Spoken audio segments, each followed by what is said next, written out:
Assalamualaikum warahmatullahi wabarakatuh. Perkenalkan, nama saya Herun Mawarkis Nazara dengan NIM 7020121098. Adapun saya di sini akan membacakan soal beserta jawabannya. Komposisi penduduk dapat juga disebut pengelompokan penduduk, dibagi dalam berbagai ciri atau karakteristik tertentu. Pernyataan tersebut jawabannya itu benar. Soal nomor 2 di bawah ini merupakan salah satu contoh komposisi penduduk menurut A. Pendidikan, B. Penduduk yang mencari kerja menurut umur, C. Penduduk yang bekerja menurut umur dan jenis kelamin, D. Penduduk menurut umur dan jenis kelamin. Jawabannya itu D. Penduduk menurut umur dan jenis kelamin. Alasannya karena penduduk menurut umur dan jenis kelamin itu karena komposisi penduduk menurut umur dan jenis kelamin dapat digambarkan dalam bentuk diagram yang biasa disebut dengan piramida penduduk. Dapat kita lihat pada gambar. Soal yang ketiga, di bawah ini merupakan salah satu contoh komposisi penduduk menurut A. Pendidikan, B. Penduduk yang mencari kerja menurut umur, C. Penduduk yang bekerja menurut umur dan jenis kelamin, D. Penduduk menurut umur dan jenis kelamin. Jawabannya itu pendidikan. Selanjutnya itu prorating untuk kelompok atau angka sisa yang tidak masuk dalam kategori data manapun. Misalnya data umur, ya ada yang tidak masuk umur manapun dikarenakan kesalahan dalam perolehan data atau hal lainnya. Pernyataan tersebut A. benar, B. salah. Jawabannya itu salah karena pada teori Kenkos error menjelaskan adanya 3 kesalahan. Yang pertama itu kesalahan kecakupan, yaitu kesalahan di mana tidak semua penduduk tercacah atau adanya yang tercacah 2 kali. Kedua itu kesalahan isi pelaporan, yaitu kesalahan pelaporan dari responden atau ketidakjujuran responden dalam mengisi blanko pernyataan sensus. Dan yang ketiga yaitu kesalahan ketetapan laporan, yaitu kesalahan pencatatan data penduduk yang menyebabkan kesulitan analisisnya. Hal ini terjadi dari petugas atau pelapor data. Soal selanjutnya, bagaimana cara mencari nilai yang dilingkari pada gambar tersebut? Cara mencari nilainya itu bisa dilihat pada rumus berikut. Jawabannya perkalian R dengan angka sebelum prorating. Soal selanjutnya, berikut ini adalah variabel demografi yang dapat mempengaruhi komposisi atau struktur penduduk di suatu daerah tertentu. A. Fertilitas, B. Mortalitas, C. Migrasi, D. Ketiganya benar. Jawabannya itu D. Ketiganya benar. Soal selanjutnya, berikut ini adalah piramida penduduk Kabupaten Goa tahun 2015 dan 2010.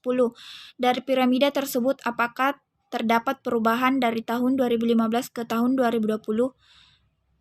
Jawabannya itu tingkat kelahiran laki-laki meningkat karena piramida penduduk Kabupaten Goa tahun 2015 dan 2010. Dari piramida tersebut apakah terdapat perubahan dari tahun 2015 ke tahun 2020? Penjelasannya yaitu pada piramida penduduk di Kabupaten Goa dari tahun 2015 sampai 2020 bisa kita lihat bahwa tingkat kelahiran laki-laki itu meningkat. Tingkat kelahiran perempuan juga meningkat walaupun tidak meningkat secara signifikan. Jumlah usia tidak produktif laki-laki lansia juga meningkat walaupun tidak terlalu banyak. Sedangkan jumlah usia tidak produktif perempuan itu tidak berubah atau tetap dari tahun 2015 sampai 2020. Dan yang terakhir itu jumlah usia produktif laki-laki usia 15 sampai 19 itu menurun. Bisa kita lihat pada piramida penduduk tersebut.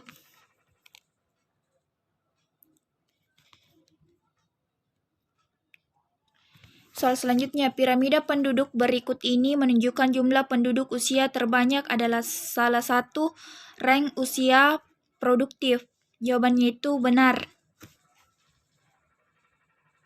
Selanjutnya soal nomor 9. Pada tabel di bawah ini, mengapa kepadatan penduduk Kabupaten Goa lebih rendah daripada Kabupaten Takalar Padahal jumlah penduduk Kabupaten Goa jauh lebih banyak.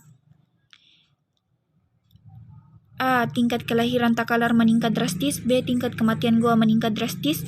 C. Melihat pada jumlah penduduk menurut luas wilayah. D. Itu tabel tersebut salah hitung. Jawabannya itu D. Tabel tersebut salah hitung. Alasannya karena tabel tersebut salah hitung karena adanya kesalahan ketetapan laporan estimating error, yaitu kesalahan pencatatan data penduduk yang menyebabkan kesulitan analisisnya. Hal ini terjadi dari petugas atau pelapor data. Selanjutnya, bagaimana tren laju pertumbuhan penduduk di Provinsi Sulawesi Selatan dari tahun 1971 sampai 2016? Jawabannya itu terendah. Paling rendah itu di Sulawesi Selatan. Karena laju pertumbuhan penduduk per tahun dari tahun 1971 sampai 1980 itu 1,74. Pada tahun 1980 sampai 1990 itu 1,42.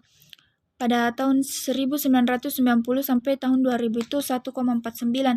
Pada tahun 2000 sampai 2010 itu 1,7. 2010 sampai 2016 itu 1,10. Itulah mengapa di Provinsi Sulawesi Selatan yang paling rendah. Soal terakhir, jelaskan apa yang terjadi pada tren kasus penyakit malaria di Sulawesi Selatan.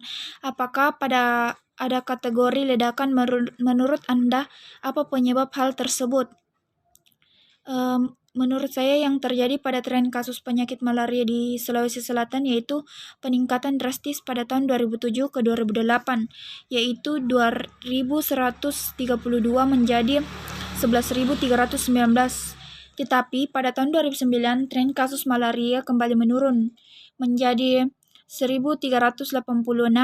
Pada tahun 2010 sampai 2013 tren kasus malaria memiliki kategori ledakan yang meningkat drastis mencapai 55.893 pada tahun 2013. Adapun penyebab dari kejadian tersebut yaitu adanya gigitan nyamuk yang terdapat parasit malaria di dalam tubuh nyamuk. Gigitan nyamuk tersebut menyebabkan parasit masuk ke dalam tubuh manusia.